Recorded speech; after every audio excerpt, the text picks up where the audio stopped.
So this is a tale of two briskets. It was the best of times. I had the opportunity to cook two briskets, which I'd never done before, and prime briskets at that, and it was the worst of times. The weather was calling for winds at around 20 miles per hour. So, if you don't know, wind is one of the worst enemies of grilling and smoking. A cold wind propels air particles into the sides of a smoker, more quickly steals the heat energy trying to produce in order to cook your meat. But that's not all that wind does. Gusts and variable winds can wreak havoc on the airflow of your smoker. A gust of air can spike your temps, or when wind whips the other way, the negative air pressure can dampen down your fire or even put it out. So, I made preparations. I took my father-in-law's half-barrel burning tub and strapped it to the top of my stack so that the air escaping wouldn't be affected, because if it gets stopped up for any reason, it can back up the airflow all the way through the smoker and keep new fresh oxygen from getting to the fire. I also took the pallet that my smoker came in to make a barrier in front of the firebox. Would have been better if it were a little taller, but it was the best I could do. For the rub, I modified one from Chud's Barbecue channel, a third of Lowry seasoning salt, a third black pepper, and a third kosher salt. I decreased the salt a little bit, the kosher, because the first ingredient in Lowry's is salt. Then I applied it to the briskets liberally with no binder. I put them in the fridge ready to go on the smoker the next day. I got home from work Friday and immediately fired out my pit with my torch. I got the water pan set before getting the briskets out of the fridge and putting them on. This first part was the windiest part. To further protect from the wind, I put my pit boss's magnetic blanket on the firebox. So I put on my pit boss blanket here on my firebox. Hopefully it's going to keep my fire lit. My fire went out for a second there, but it's back. Off camera, my family got home and we had dinner and I played with my son.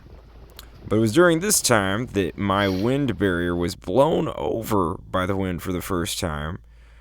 After we put my son down to bed, a light rain started. It is starting to rain on the smoker.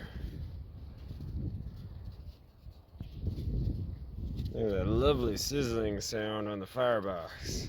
I checked the briskets for the first time about now 2.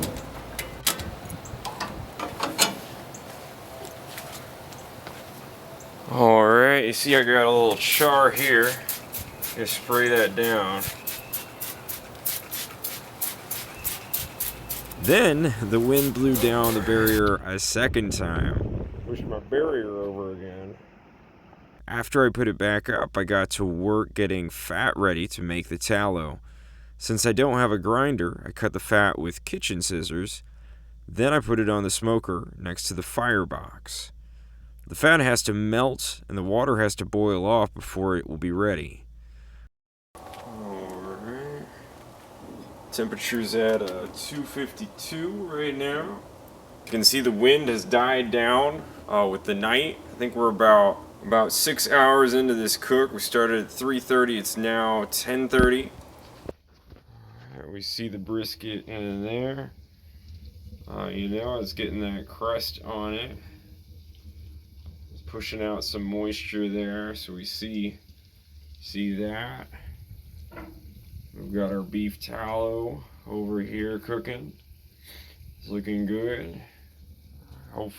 Hopefully it'll be ready by the time we want to wrap in a little bit. Yeah. I check on and miss the briskets periodically as the night wears on, taking them through the stall. I've been running hot and I think I finally got through the stall. It was 156 for like forever, but now I'm up. I take my tallow off and strain it. I finally decide that the briskets are ready to wrap around 170 degrees internal temp. So, right about 170 there in the point. Then, alright, 161 there. Yeah, okay. Then, got 169 there. 161 there. Alright. I think it is time to pull these guys. I wrap them in butcher paper and set them in the oven at 250 degrees.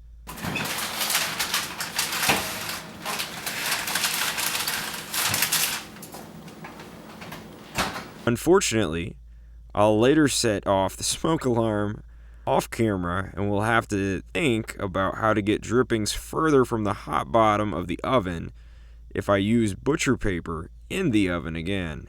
I pull each of the briskets at an internal temperature of 198 degrees. I know carryover cooking will take them even higher, and perhaps I should have let some of the steam out before resting them. I set the oven to 170 degrees, wrap the briskets in aluminum foil, and put them back in the oven to rest. 170 degrees, and there we go. Time for the briskets to rest, and time for me to rest. Then I take the briskets to my Sunday school class party and serve them.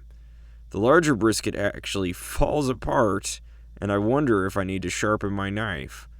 All in all, though, I was very happy with the results, and everyone who ate it was happy with them too.